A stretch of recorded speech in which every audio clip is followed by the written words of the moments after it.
Welcome to today's community conversation. I am Professor Vanessa Toulmin, Chair of the Morecambe Winter Gardens Preservation Trust and a Professor at the University of Sheffield.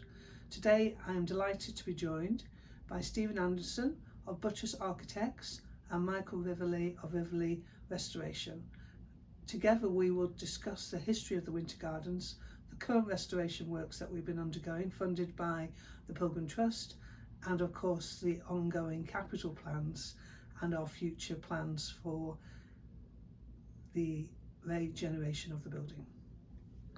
Thank you, everyone. What we really wanted to do was to give you an understanding of the project, where we are with it, the capital works that are going to be done, and the vision for the building. Some of you may have seen these slides, and apologies, but really this is about understanding our project. This is the first in this session of our three community conversations, and thanks to Eden team for kind of guiding us through the format that they've used, and it's very exciting to be working alongside them in the regeneration of Morecambe. But today it's about the Winter Gardens. So this is the history of the building. Some people will know it intimately. We've had many people who come in and seen the progress, but just to put the context of the work we have to do and why we have to do it. Next slide, please, Lynette. So this is the historic aspect of the building, when the Winter Gardens opened, when it was at full capacity, when it was part of Morecambe's thriving seaside resort. Next slide.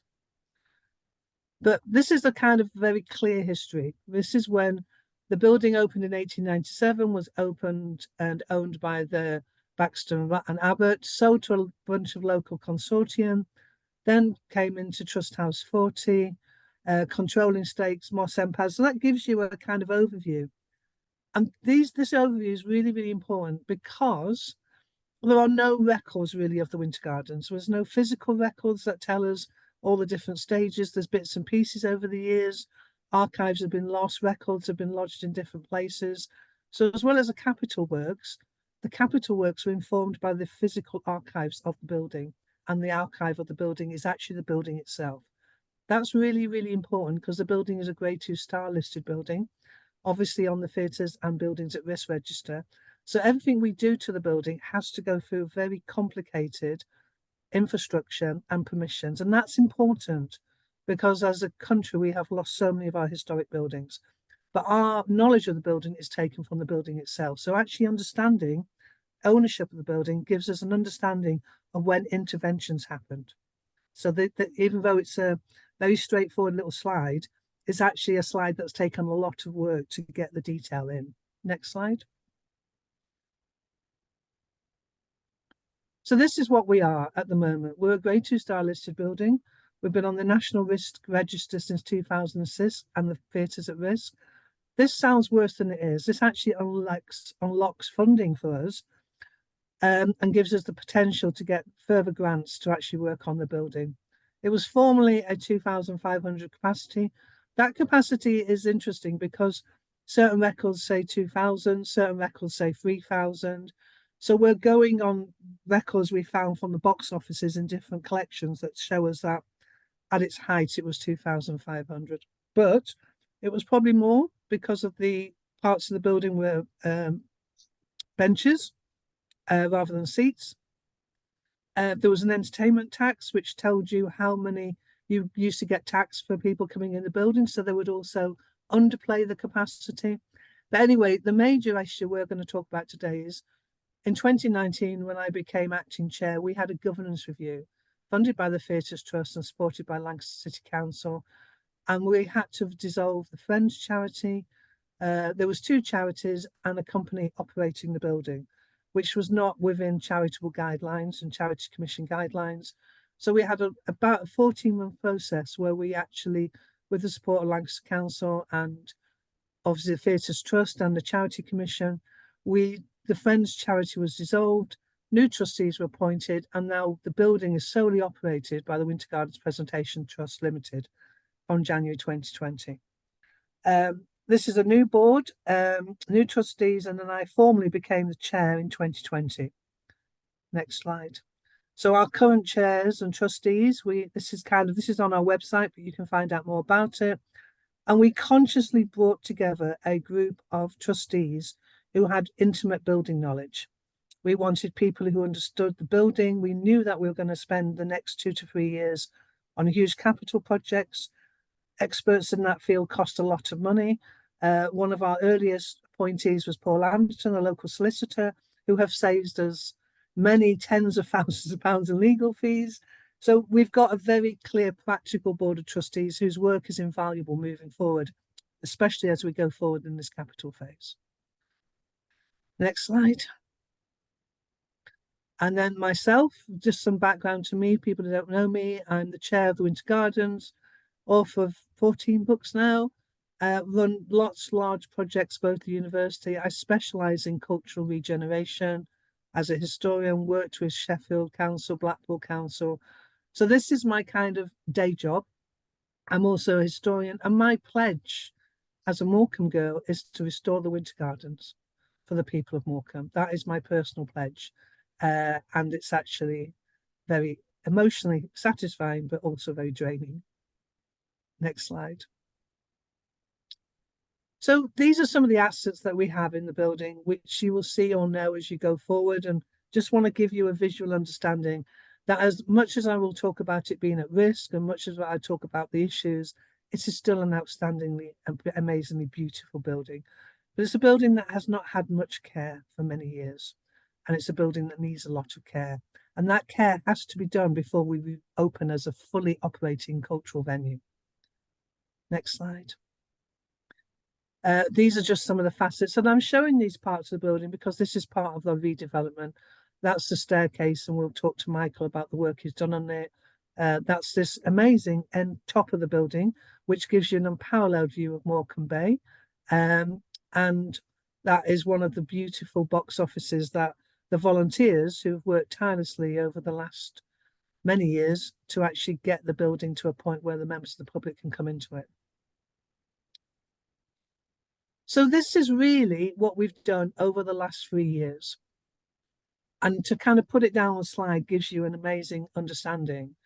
This is really what we've had in terms of funding. So there's about 11 different funding streams that we're operating on at any given time.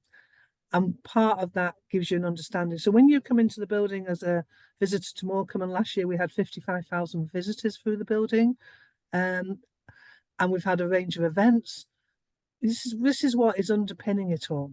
Removal of asbestos, heating installation, Architectural Heritage Fund funding for project development, economic investment from local authorities, repairing the roof, repairing the ceiling. The ceiling is an important aspect to start on because without the repair to the ceiling, we were operating illegally as a venue because we could not have events in that building until that plaster work is done. So that was over £280,000 worth of work secured from Historic England and getting the plaster done, because then we can have events in the building. And then just to give you an understanding, every year, Hales and Owl have to come back, check the plaster, do a report, which costs a lot of money, and then give us a license to operate. And I'm really pleased that they have now given us a license to operate this year, only 5 days before we reopen. Culture Recovery Fund, obviously, as soon as we did the governance review, less than 2 months later, the pandemic happened. And then now we're in a position where we've raised the income generation up to 100,000 a year, an amazing group of volunteers who did 12,500 hours last year, trustees, but we are still essentially a volunteer organisation who operate with no paid staff. And really, when you understand that, it's quite remarkable that we've got to where we are. So that really gives you an understanding of just some of the factors that have been underpinning those weekly openings that you've been seeing over the last 2 years. Next slide, Lynette. So just some photographs of the work that's been done. This is the work that's been done on the plaster.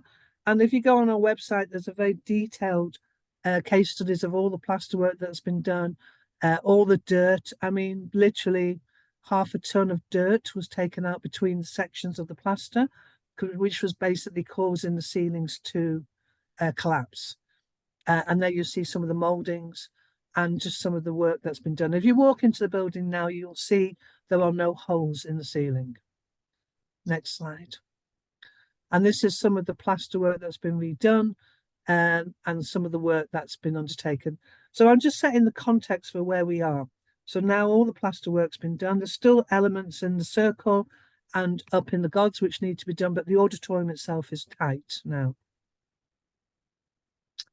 So what is our vision? So this gives you the second and third floor. You can see there's still a lot of work to be done. So what is our vision?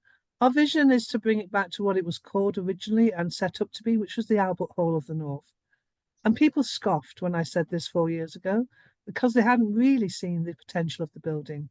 They hadn't really understood why that incredible orchestral background and history is an essential part of the building as much as the variety and performance side. So the Winter Gardens was built as a concert hall, and that concert hall is echoed in the acoustic setting of the building. It's echoed in that incredible plasterwork, which is acoustically designed for vibrations to run throughout the building and also shows you the splendor. It was designed to make a mill girl feel like a duchess for the day. And parts of the building show that history and that ambition and expectation, but parts of the building people look at and think, well, it's never going to get there. And I understand for many years there has been a feeling of that, but now I think we're really on a journey. And that journey is what I'm going to kind of demonstrate today, and also reveal how we're going to do it or where we're going to do it and the timing, if possible, as well. So the next slide, please. So this is what the building was built for. It was a concert hall and music venue. The acoustics are fantastic. And we call it the Albert Hall of the North because that's what it was known for. It was built originally for the nationally acclaimed Morecambe Music Festival, which was one of the leading festivals in Europe, home to classical music for much of its career.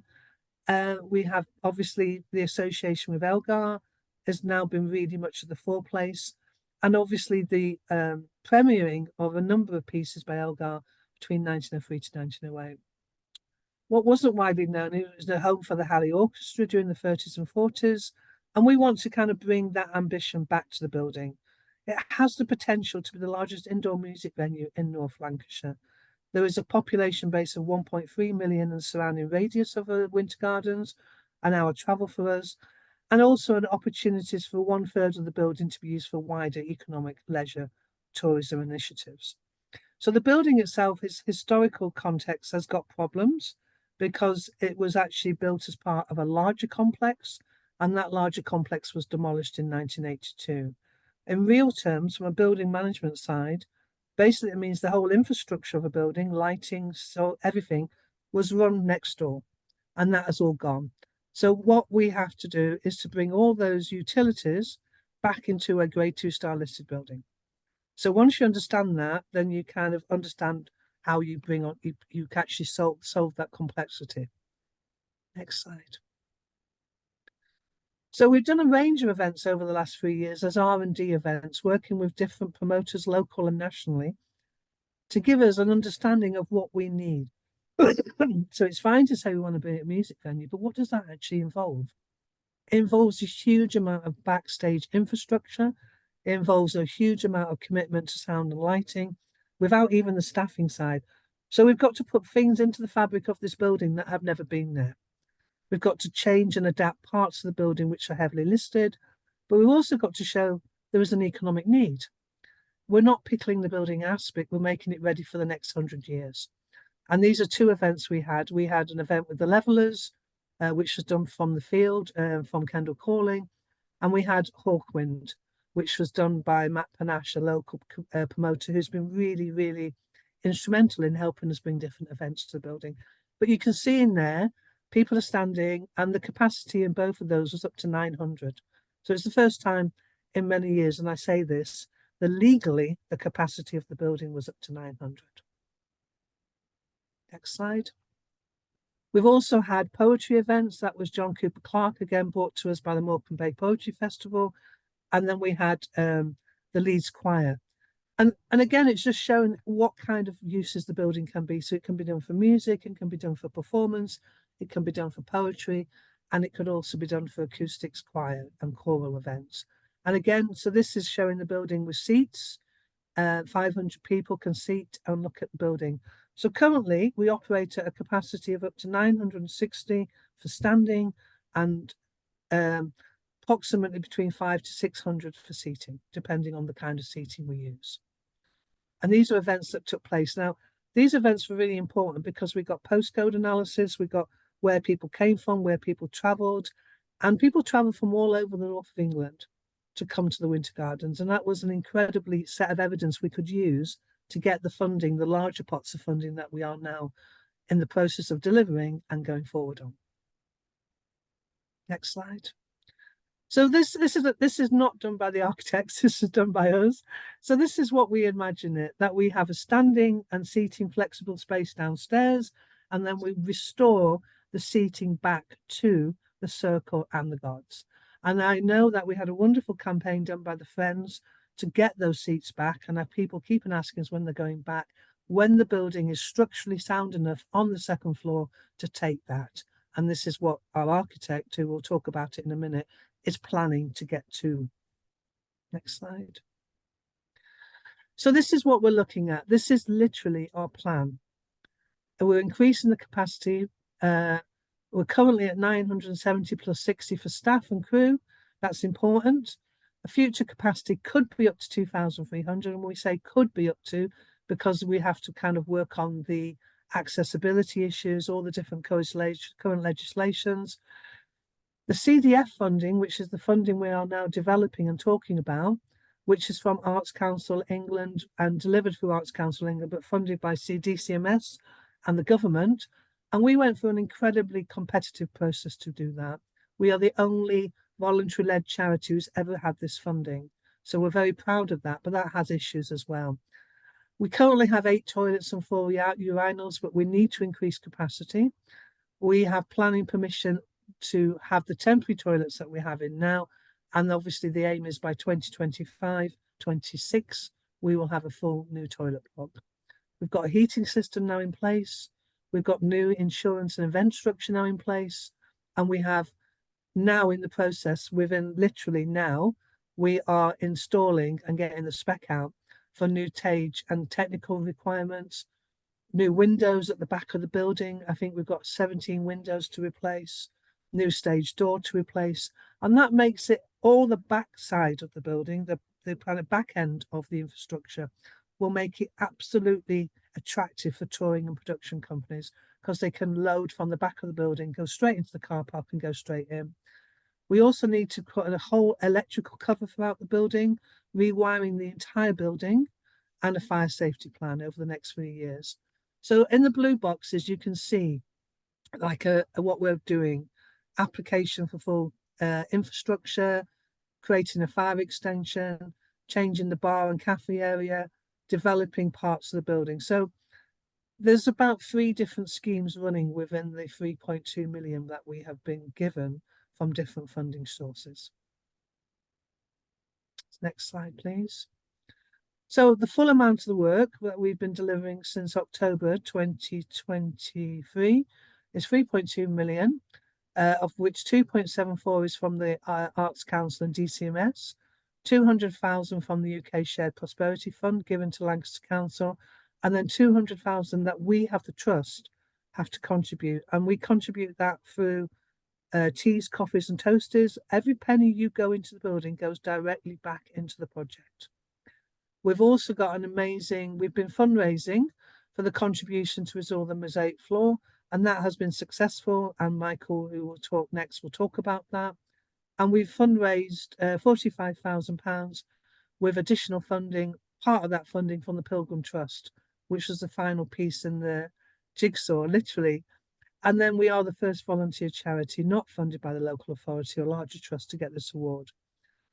So what we have raised from 2020 until now is 4.4 million, but this will only take us halfway. This will take us up to the circle and increase the capacity up to 1,500, 1,600, depending if we're seating or standing downstairs. So if we're seated downstairs, it will take us up to 1,100. If we're standing, it will take us up to 1,500. And I'll say that because Stephen will give you very clear instructions and understanding of why we can't guarantee exactly what the capacity is going to be other than to like the last 50 or 100 because of the regulations. And we don't know if we get to a certain part of the building that we can't put something there because of the listing. Next slide. So this is what we're doing from October 2023 to March 2026. This is our timeline of work. Transform the theatre into a music venue of 1600 plus, as I said, and the work is incredibly capital. 2-story new toilet block with accessibility, fire escapes to put on the temporary footprint of the toilet block, rewiring, new systems, new sound and lighting, acoustic capital works of 2.8 million. And we aim to close, and again, this is all depending on our building schedule. And part of that will be £400,000 of work, which will be the young creatives. And that will be what we'll talk about in our next session, how we're going to engage the young people of Morecambe in the building, how we're going to program for different audiences. But really, it is literally talking about the capital project today. Next slide. So the young creatives is what we'll talk about next time. It's developing a cohort of 75 students on placements from now North Lancashire and South Cumbria, and then development from the British theatre technicians. Obviously, we've got local partners, More Music, Deco Pub League, Northern Silence, Morecambe Poetry Festival, and we're already starting this process. We've now appointed a project team from Buttress as lead design, Appleyard and True, and Place Capital as project management. They will deliver and with coordinating with us on the project. We still, as a trust, require our volunteers and our trustees to still operate the building, keep it going, and raise that £200,000 match funding, which is essential to the ongoing project, and also pay for the upkeep of the building. We will start programming the building, and we will be advertising the next 3 to 4 days 4 new posts for the project, which will be the first paid posts that directly work on the building with us, which will be an events coordinator, an engagement officer, a project assistant to collect all the data, and also a digital officer. Next slide.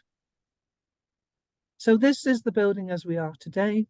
You can see the work that's been done. You can see the potential.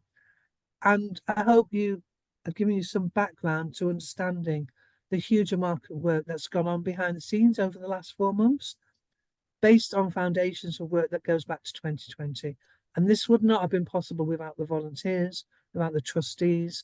And for that work, we as an organisation and our volunteers were awarded the King's Award for Voluntary Service in January, and something I was very proud of to accept on behalf of the trustees and the volunteers. But it's only the start.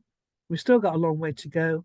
We want to do these conversations to make you understand what we're doing, why we're doing it.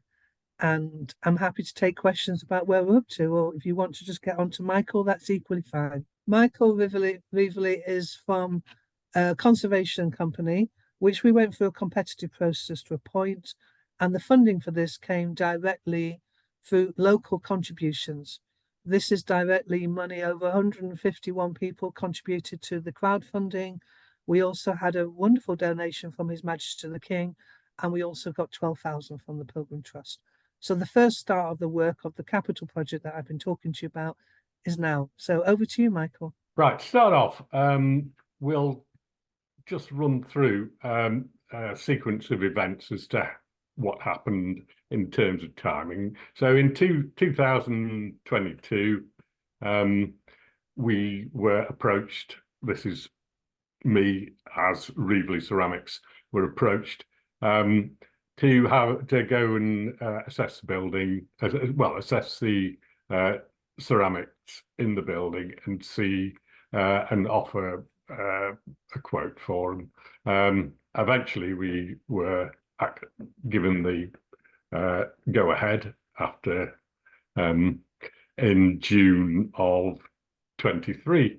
There was various sort of plannings going on throughout that period of time until we actually entered the building in October 23. There's in terms of planning and what have you, that we have to engage people to produce replicas of the mosaic and the tiles ahead of time.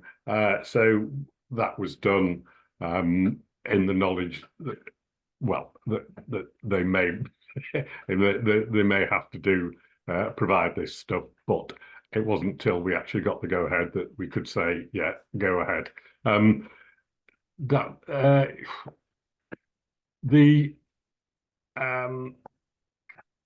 Yeah, so yeah, so that's a basic timeline of events. There was an interesting thing in that initially it was thought that the tiles and the interior ceramics were produced by Bermuntofts. Now, there's fortunately there's Paul Rothery and Cynthia Church, who are members of the Tiles and Architectural Ceramic Society, have a big interest in Bermuntofts, and they were pretty unsure that that was, for certain reasons, that it may not have been Bermuntofts. And through their research, they actually found out that it was the tiles were actually produced by a company called the Campbell Tile Company of Stoke-on-Trent, which is very interesting for people who are interested in tiles and that sort of thing. Now, right, if we move on to the next slide, please.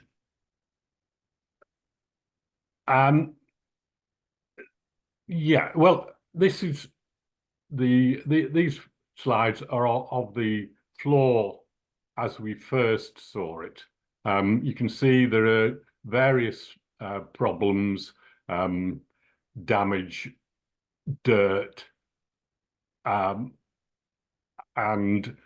if you look at there's various attempts had been made to sort of like infill some of the missing bits with a very rough bit of cement, and there were various fractures that ran through the floor which had loosened up the tiling, along with a large area of delamination where the actual floor, the mosaic had separated from the subfloor, and when you stood on it or just pushed it down with your finger, you could see it moving up and down, and it was had it been left much longer, it would have, with the traffic going over it, it would have fallen apart. So yeah, if we carry on to the next slide now, these are pictures which shows the various bits of damage there, and the damage had been caused by for various reasons. It's largely footfall over the years, movement, building movement, substrate movement. Then there's also changes within the foyer itself, movement of barriers, installation of new doorways, and this sort of thing. And as yeah, and trundling large machinery and things in and out of the door, in and out of the main entrance. This basically is the main entrance into the theatre, and so consequently it has to be one of the things that has to be done is to make it solid and secure for future footfall over it, which is bound to happen, and the safety factor, and all reasons like that. The central area, the central photograph here is where we're starting to repair. This area had a complete infill of cement, which was taken out, and then we start by replacing the tesserae to rebuild the floor there. The third picture is where we've sort of just started cleaning the central area of one of the major sort of motifs within the floor. So I think we can move on to the next slide. Similar sort of pictures showing some of the damage in various places. The top center picture is one showing where a turnstile has been removed, and it had been filled with a sort of concrete filling. And similarly, you can see a similar situation down in the bottom right-hand corner. And these were in front of the ticket booths, but those had been removed at some point in time. There's once again, there's the bottom center photograph is just laying out some of the replacement mosaic. So if we move on to the next slide, once again, this is really just a series of the cleaning process, where of one of the central patterns, you can see just initially on the left-hand side, just the center has started to be cleaned, the white area, and as we move in out, it just on the right-hand side, it's just gradually getting cleaned, and until the central area is clean. The floor was incredibly dirty, and so it took. You couldn't really see the contrast between the different colours, especially the lighter colours, and it wasn't until cleaning that you were able to really see the contrasting colours clearly. Move on to the next slide. This is just shows a small, on the left-hand side, there's a small cutout which had been taken from another part of the border. It's rubbed out with paper, and that acted as a guide for replacement of the different coloured patterns of the mosaic on this border area here. We move on to the next. Now we're getting towards the finished area. The left-hand side shows the damage, and if you look at the right-hand side, you can see that same area after following the restoration work done on it, and you can see there's a bit of a dramatic improvement. There was also on this slide you can see there's a sort of central, within the central area of the floor, there are three patterns, circular patterns, which basically are the main design of the floor, central floor. But at one point in time, the doors at the far, which you can see at the far end, are revolving doors, and they had been put in, I believe, in the 1930s, which somewhat interrupts the main floor, the pattern of the main floor, which is unfortunate, but it's just part of the historic pattern of the progression of how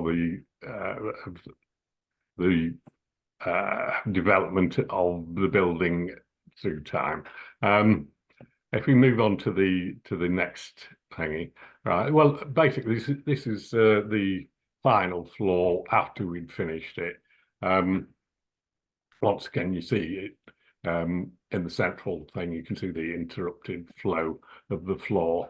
There are, you can't really see it on here, but there are various areas which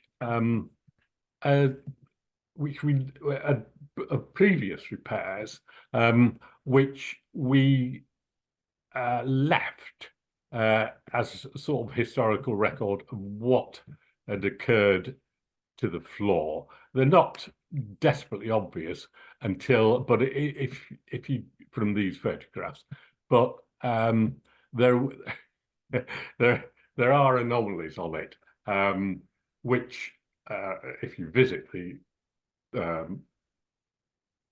floor in the foyer area, you will notice, but they are there specifically as a record of the things that have happened throughout time. There are little sort of gaps and holes where barriers have been placed in the past around the ticket officing areas. Those are still there. Once again, it's just to remind, as a reminder of how the building and the things progress within the foyer area. So now I think we can move on to the tiling and the faience areas. We completed the work on the floor in 2023 between October and December, and then we returned in February this year to start work on the tiling and faience. Now these photographs just show the sort of problems that there were. So if we start here, this is just basically dirt, human interference, really. You can see, well, it's probably not that easy to see from these photographs, but the bottom, yeah, well, you can see the paint splatters on the lady of the plaque. It's entitled The Sea, this particular plaque, and there's a series of paint splatters which have been removed. There are 6 of these plaques in the entrance area, and they alternate between the 2 patterns. One of them is called the sea and the other one is called the land, and they depict presumably goddesses of either of the sea and land.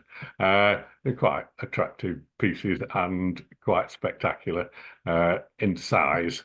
All right, if we move on to the next yeah, this shows an area where the well, if you look on the left-hand side, sorry, the damage there it was just completed.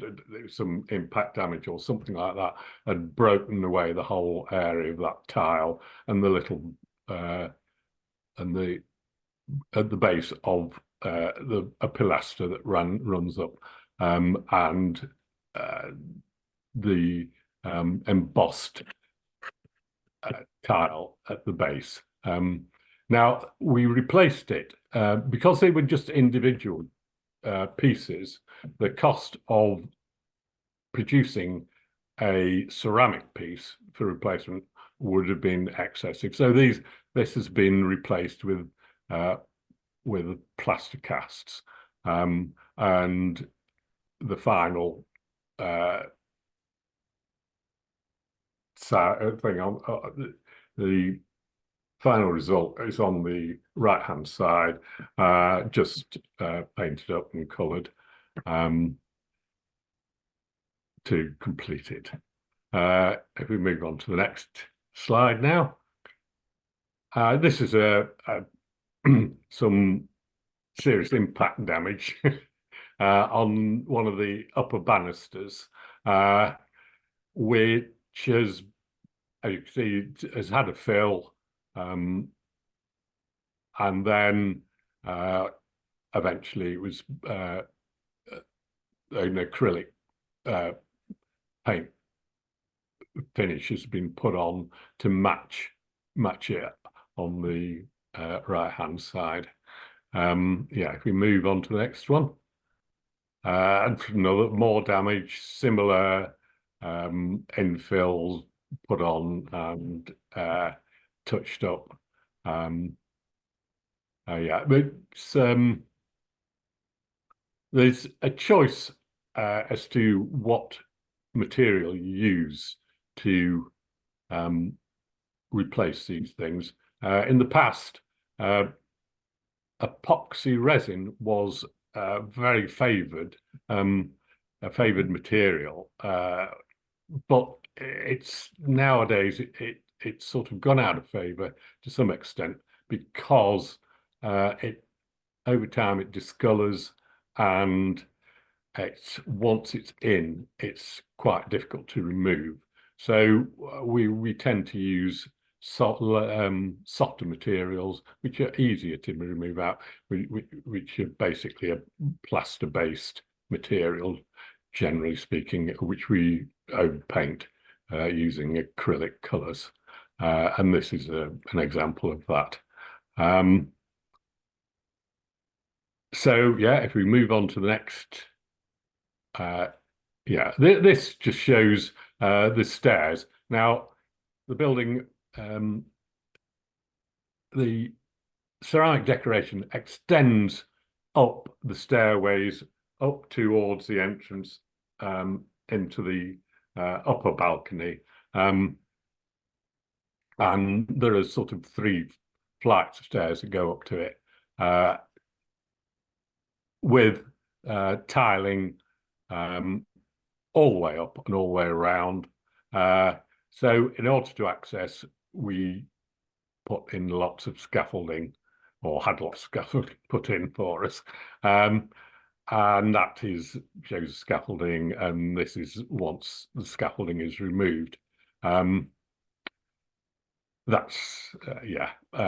So if we move on to the next slide, this is shows area damage at the on the ground floor, where the tiles in the bottom 2 photographs, you can see that we're removing. They've been infilled with bits with cement and concrete, and we removed those and replaced with new replica tiles, which you can see in the top photographs. Yeah. We now move on to the cleaning. This is largely cleaning related. It was extremely dirty. This is it's quite often difficult to see these because they're above the. There are a series of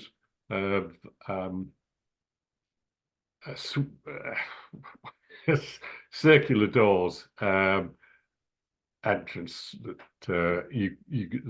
which were put in the 1930s, and above those is an area of tiling which is quite spectacular, really, but is not often seen, and there are various cherubs and moulded pieces which But it was particularly dirty, and it was really about cleaning it. Most of it was in relatively good condition, apart from some areas with cracks and what have you. But it was really about cleaning there. So if we move on to the next set of slides, yeah, this is once again up in the area which is above the swing door, the circular swing doors. You can see in the left hand the sort of damage. There's large cracks and missing pieces of the tiles had come off. We in the next photograph, you can see we have sort of repaired those areas and overpainted them. So yeah, so there's a number of different problems due to different reasons. Some of it is due to structural problems within the building and movement over the years. It's probably most of it happened a long time ago, and there's you can see from here that the damage here is probably quite old, and it's been largely hidden, and really it's just a matter of infilling it to make it look acceptable, really. Right, if we move on to the next photograph, this is once again above the circular swing doors let you through, and the left-hand side shows it. It's quite dirty.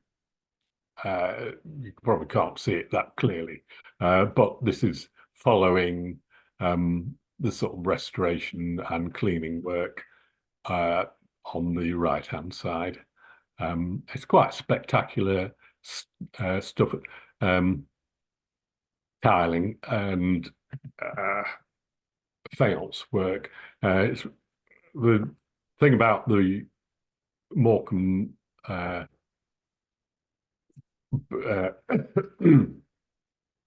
winter gardens is it is an example of one of the finest examples of this type of tiling that can be seen anywhere, to be perfectly honest. It ranks as one of the finest sort of examples of this sort of work in the country. And yeah, so if we move on to the next slide, once again, here we have some fractures, cracking. This was in the on the stairways leading, which lead up to the upper circle, and there were a number of these faults, and we simply filled them in and just touched them up with some acrylic paint to cover them, which so you can see the differences are between the damaged area on the left and finished area on the right. We move on to the next photo. Yeah, I think that yeah, in the team we have at Rieveley Ceramics is made up of three of us, and we're very we're very grateful for the help of Richard Wilshaw at the firing line, who made for us the replacement tiles that we required. Yeah, and obviously we're also very grateful to the the staff, and well, they're all volunteers basically, or who work tirelessly for the Winter Gardens Trust, and they were extremely helpful to us in the work we did. Both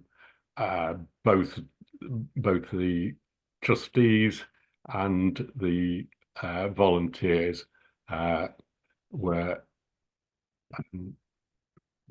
We obviously we couldn't have done it without them, and it's been a very interesting and enjoyable project to have been involved in. There's still some further work to do,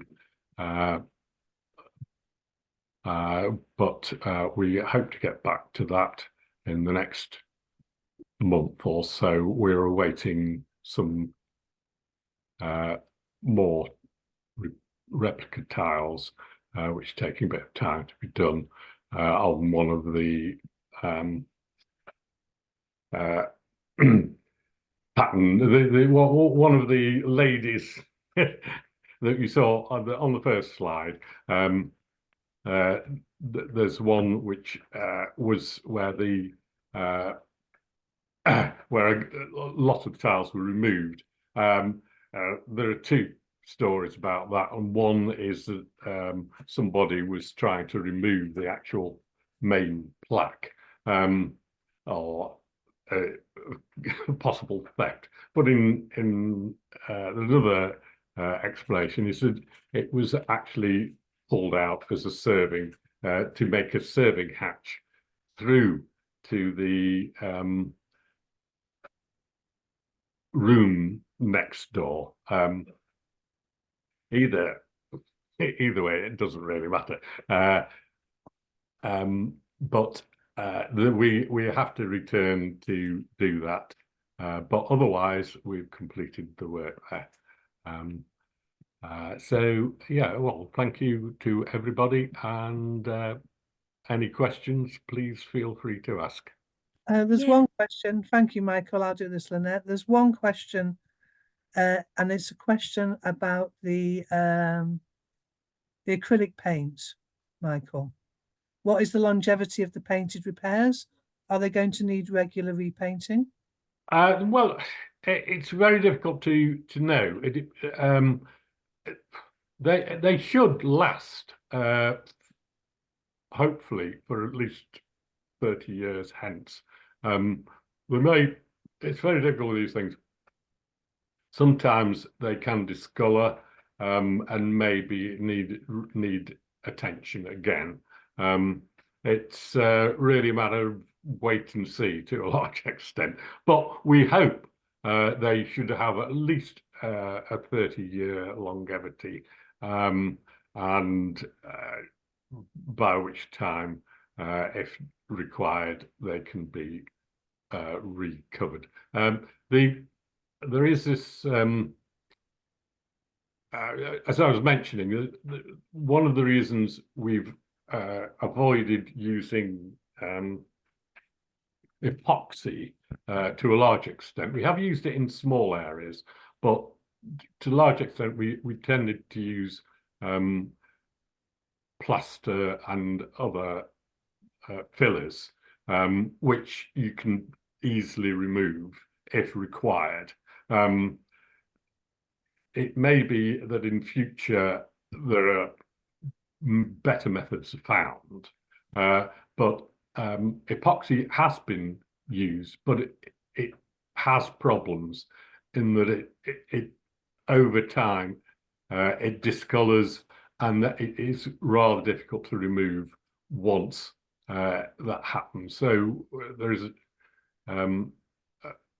there's now a move away from epoxy resins, and right, use of more easily removable.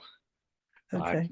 Yeah. Thank you, Michael. I mean, that was amazing. And I think, even though I've been part of the work for the last 4 months, I think it's a round of applause from everyone. It's just a fantastic piece of work. So So Michael will be coming back to do one of the dancing ladies, which, as Michael said, 2 different stories. There's a question for me in the chat, but what I'll do is hopefully Stephen will be able to answer that, or I can as well. So thank you, Michael. And can I now introduce our final speaker, Stephen Anderson, who is the lead architect for Buttress Architects, who will talk to you now, slightly more prosaic and less beautiful to talk about, but the work that we're going to be doing over the next year and a half. Thanks, Vanessa. While the slides are being loaded up, a little bit of kind of background. I'm Stephen Anderson from Buttress Architects. We are a practice of architects that specialises in work to historic buildings. And it's our great privilege to work on this very, very special historic building with a very special group of volunteers who are bringing this building back to life. And I can also attest to the quality of Michael's work. It really is stunning in there now. Now that it's been kind of cleaned and repaired, it looks absolutely beautiful. And I hope everyone in the audience will get the chance to come and see it at some point and experience it for themselves. So Morecambe Winter Gardens, the building that we see today isn't the building that once was. To the right-hand side of that image, the original Morecambe Winter Gardens used to sit. And what we're now looking at is the Victoria Pavilion element of it. The building that used to sit on the right was demolished in the 80s. And it took all of the infrastructure for the whole of the complex with it. So all of the toilets, the bars, the restaurants, the heating system all disappeared at that point. And therein lies the challenge that we're trying to resolve today, in that we need to restore that infrastructure to the building to allow it to function to its capacity. And hopefully over the next few years, we'll see it entertain audiences of circa 2,500 people once again. Can I have the next slide, please? So we've been involved over the last few years, initially kind of looking at the whole of the building and looking at everything that is going to be needed to hit that 2,500 capacity. The work that we're engaged in today is the first phase of that exercise. And as Vanessa said, the sort of 4.4 million or so that's been raised to date will kind of get us halfway there. It will deal with those big infrastructure issues, make sure that the building can certainly hit 1,500 capacity, and then there will need to be a further phase of works in future years to help it to achieve that 2,500 capacity. So today I'm going to talk to you quite a lot about toilets, perhaps not the most interesting topic, but actually the thing that the building needs at the moment to make sure it can do the job that we all want it to do. It also needs other things as well. So within the scope of the works that we're looking at the moment, there's electrical infrastructure that needs to be brought up to kind of a permanent standard, because a lot of the work that the volunteers have done has been temporary in nature, and we're now looking to make that permanent. Means of escape is a kind of key issue for us, to accommodate that 2,500 people to modern standards. There are some adaptations to means of escape that we need to make. And also starting to introduce some opportunities for revenue earning for the Morecambe Winter Gardens Preservation Trust.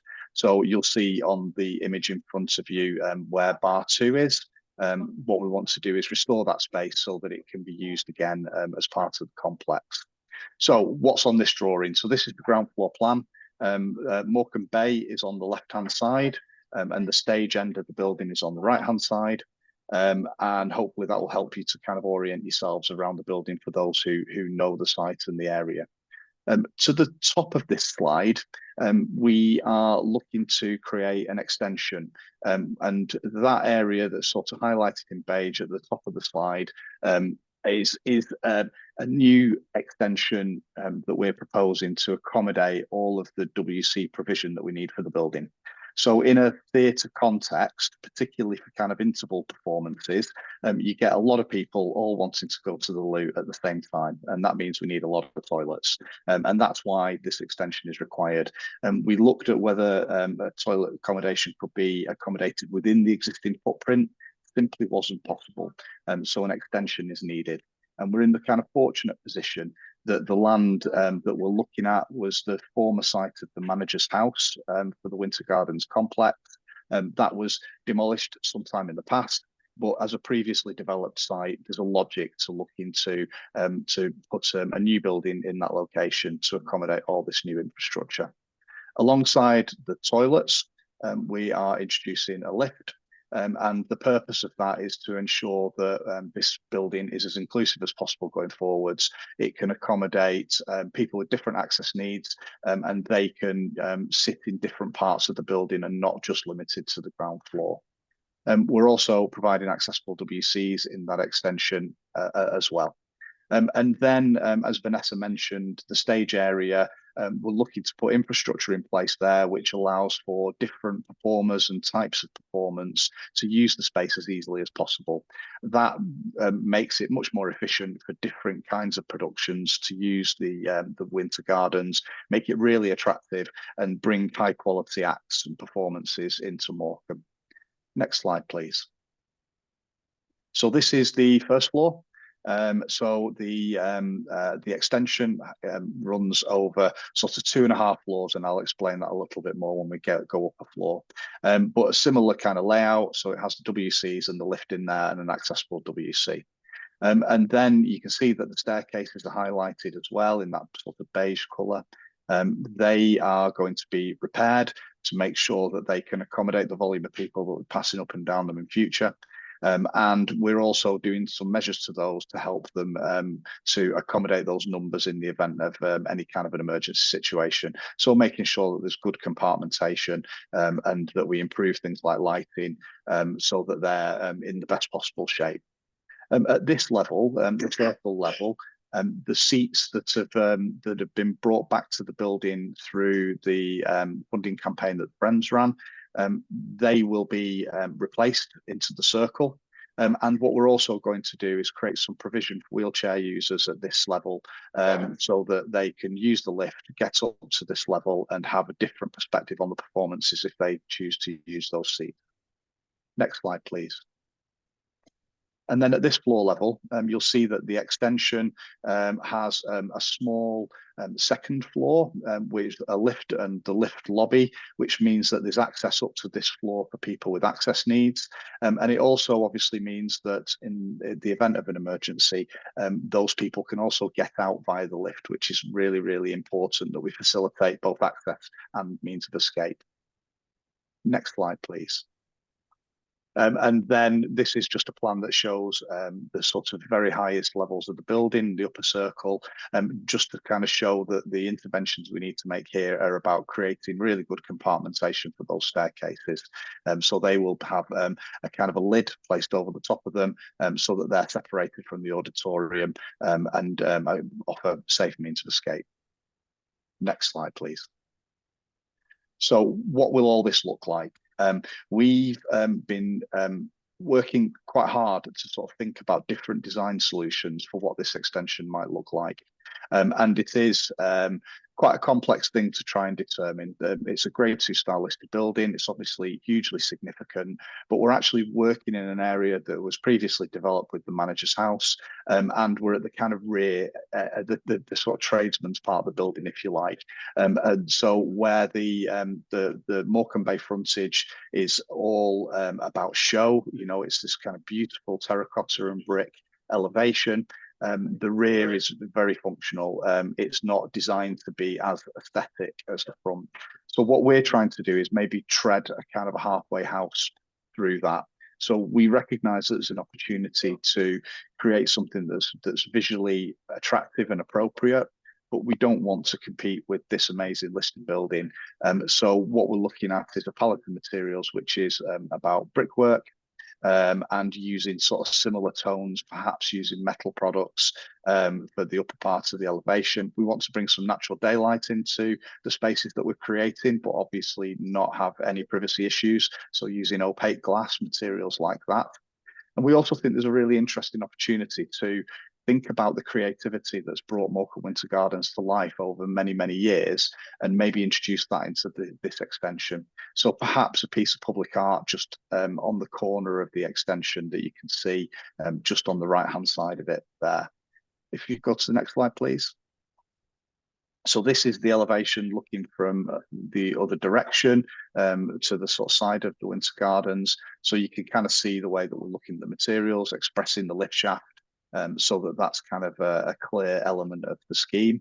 And you can also see just on the left-hand side of the extension, what we might think of as some sort of a piece of public art that we may introduce to the corner. Next slide, please. And this is just a view looking down Bath Street from Northumberland Street. This is quite a congested area of townscape. There's quite a lot going on, but we think that there's an opportunity just to enliven that view, create something visually interesting, show everyone that this development has happened, and start to hint at what goes on behind the scenes of Morecambe Winter Gardens, and hopefully attract people to just travel around the corner and visit the building. Next slide, please. And these are some of the kind of inspirations that we've had, which hopefully help to illustrate the kind of thing that we're thinking about. Opportunities to just add a little bit of visual interest without going too far that we're competing with the listed building. Next slide, please.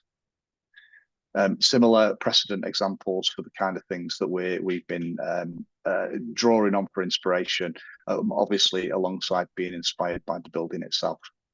Next slide. So these are just the architectural plans. So the process that we're going through at the moment is developing the scheme towards planning and listed building consent. We've been having lots of really good conversations with people like Historic England and the local authority. And this is the nature of information that we're putting together to submit for those consents.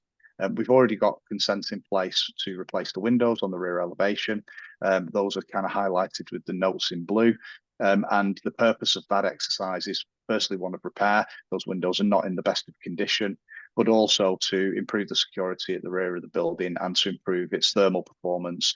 This is not a cheap building to heat, as you might imagine. So anything we can do to save on running costs is incredibly helpful.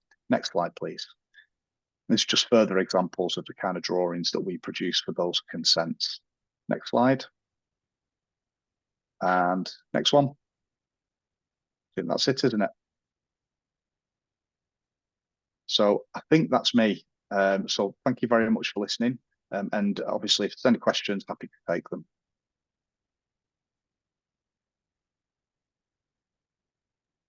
Thank you, Stephen. And thank you, everyone. I think what we wanted to show you is just the amount of work that's involved. Obviously, the concept that Stephen's put forward was still developing different aspects, and obviously cost is a major aspect as well. Since we got the grant, inflation, delays to the building, permissions, all of that is factored in. So I'm going to start back to questions. We've got about 10 minutes for questions. And basically the first question we got was about why we have to close for the winter months, from Stephen Kenilworth. Stephen, you can answer that question. It's a huge amount of building work. It is a huge amount of building work, and it's building work that influences the whole of the building. So I mentioned about electrical infrastructure. So we're rewiring the whole of the building. There'll be periods of time where it's simply, well, both unusable from the point of view that we'll need to turn off power. We'll be rewiring things like the fire alarm system won't be operational for periods. We'll be on temporary systems while the contractor's working there. But because the contractor is going to be across the whole of the site, it's not possible to safely maintain access for members of the public while it's an operational building site. So for all those reasons, we're going to have a closure period, unfortunately. So the question about, is it in the winter months? Well, that's open to discussion at the moment, actually, Steve from Kenilworth. It's an interesting question because we have to look at the period of work. We also have to look at revenue. We also have to decide whether we take more in the winter months than we do in the summer months. So all of those are now in the building plan that Stephen is working with the major contractors that we hope to bring in. And, you know, so and I could say at this moment in time, we plan to close in the winter, but it could be that we need to close earlier and open later. But all of that depends on the building work. And what we find, we're having to go down into the foundations, we're having to look at what's underneath, and we have to obviously do a lot of investigations. Is that a kind of clearer answer? I hope so. Any more questions from people? I hope it's giving you a kind of greater understanding of what we're doing, and maybe hopefully we get a bit of patience, because it's quite an amazing piece of work. And as I said, all of us, from the trustees to myself to the volunteers, are operating this in our own time. So every tea and coffee you come in when you come in Easter will contribute to replica tiles or all the building work and keep us going. Yeah, and we are opening a survey still, which is on the homepage of the Winter Gardens. Perhaps, Lynette, you can put it in the chat, about what kind of events would you like to see in the building. We're really hoping to kind of look at a wide range of events. We're looking at reintroduce some of the flying aspects of the building, but we have to do structural work on the fly tower, because it hasn't been touched for many years, and the whole fly operation was taken out in the 80s. There's not a clear record of what was taken out of the building, and we're trying to, my background as an archaeologist and working with the architects, it's very much a piece of work. I would also like to thank the Tile and Architectural Ceramic Society, who really, I know it's like having to understand, when you understand who made the tiles, when you understand who designed the building, actually puts a lot more expense into it, because then you have to kind of match the aspiration of what it was 100 years ago. So it's really important to know that the tiles were made by Campbell's and Co. It's really important to understand it was a bespoke scheme, because then in a way we've got to almost create a bespoke attitude to the restoration. So all of the architectural data, and many people, and there is an article which we can send out to, we'll give you a link to people, done by Leslie and other people from the Tile and Architectural Ceramic Society, who basically were instrumental in us understanding the importance. It's all right us saying we've got the prettiest child on show, but having experts like them come in and tell us just how unique this scheme is, makes us prioritize the funding of, it was the most important thing for us, because if this, once this floor was worked on, you couldn't enter the building. It's the main fire exit for the front of the building. So the same with the staging. When you do work on the front and back of a building, you're basically taking out your fire exit. There was another question about, why can't we operate? Well, we can't operate without toilets. It's as simple as that. The capacity of the building is based on the number of toilets and your fire exits. So we have temporary toilets at the back, and we put in another set of 8 toilets to get the capacity up to 970. And also your toilet capacity depends on whether you're standing or seating or what kind of event you have. So that's the discussion Stephen and I are having in great detail, is how many theatre performances we will have as opposed to how many music performances. And even to the bizarrely, what kind of people go to the toilet more, you know? Younger people might go less than older people. It is honestly a whole science in itself. And I know more about toilets than I ever thought I needed to. The pantomime, great. Yeah, we definitely really want to bring pantomime, keep that back. We are very much, even though our focus is on music, we are aware of the fact that the people who worked with us on the pantomime have told us how many bars they would need to kind of do their pantomime again. Originally, the position of the building, it was 34, you could fly. There was 34 fly bars in the building. We're not going to get back to that, but we're probably looking at putting another 10 or 12, aren't we, Stephen? Depending on the structural part. I mean, the fly tower hasn't been touched probably in many years.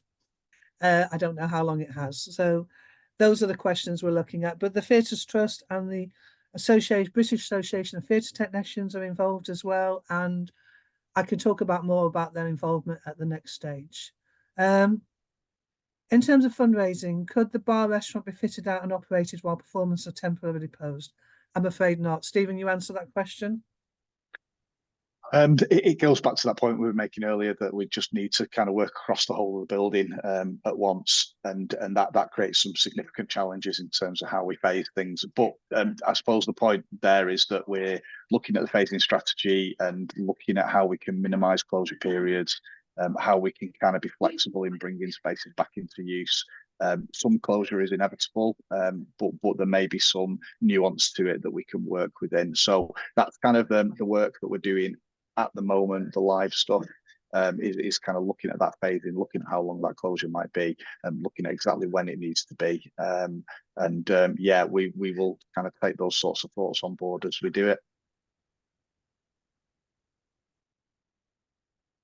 Any more questions?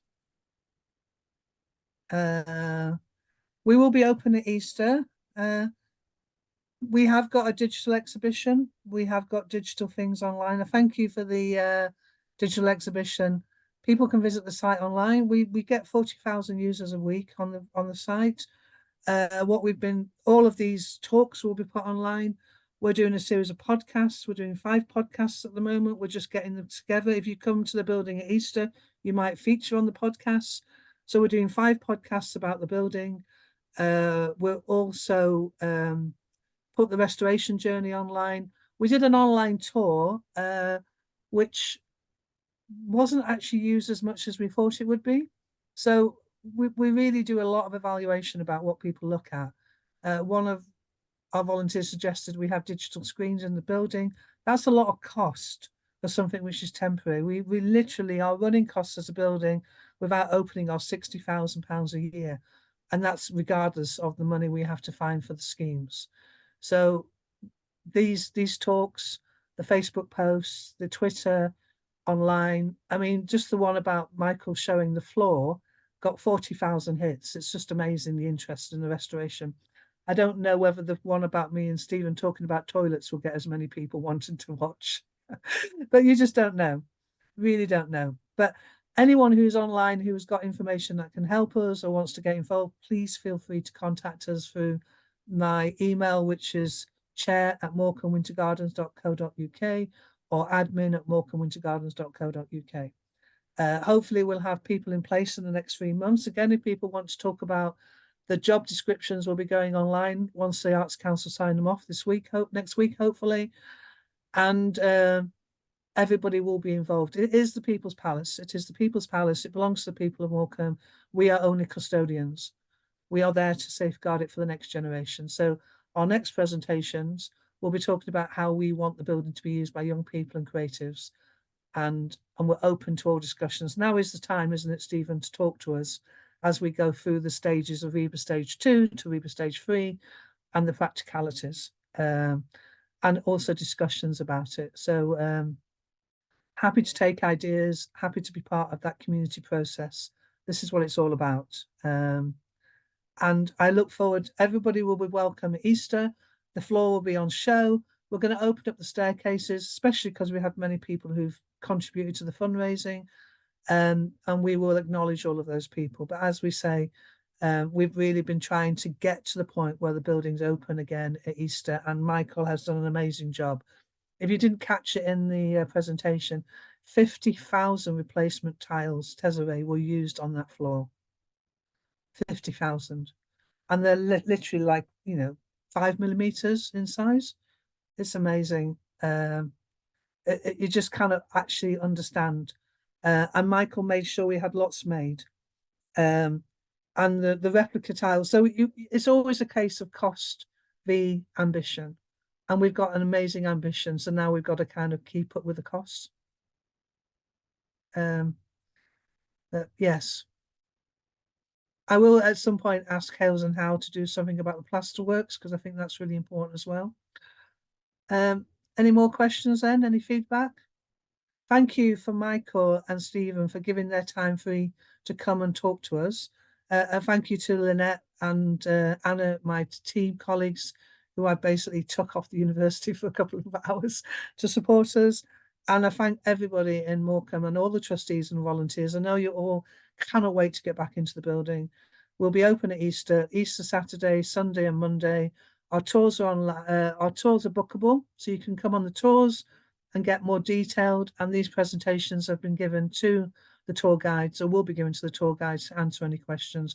And I will be on hand all this Easter weekend to talk about what we need to do and the next phases of the building.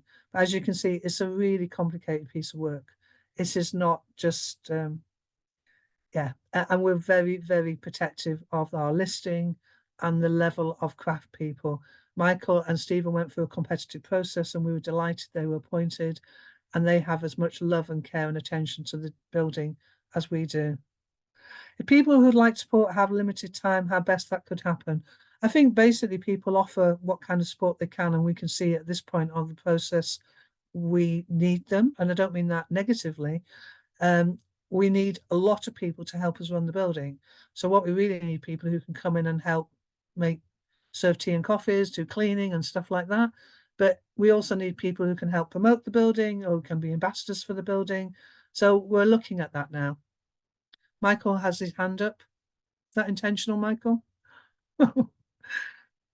Yeah. We're also working with Eden with some more conversations, which will be in person.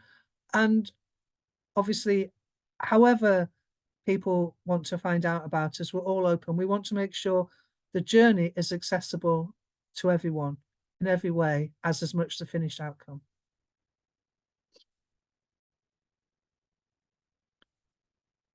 Yes, the presentations will be uploaded onto the website and also onto a digital portal through the university because they are supporting this work. I am an academic at the University of Sheffield, and their support and time has been essential in allowing me to do this.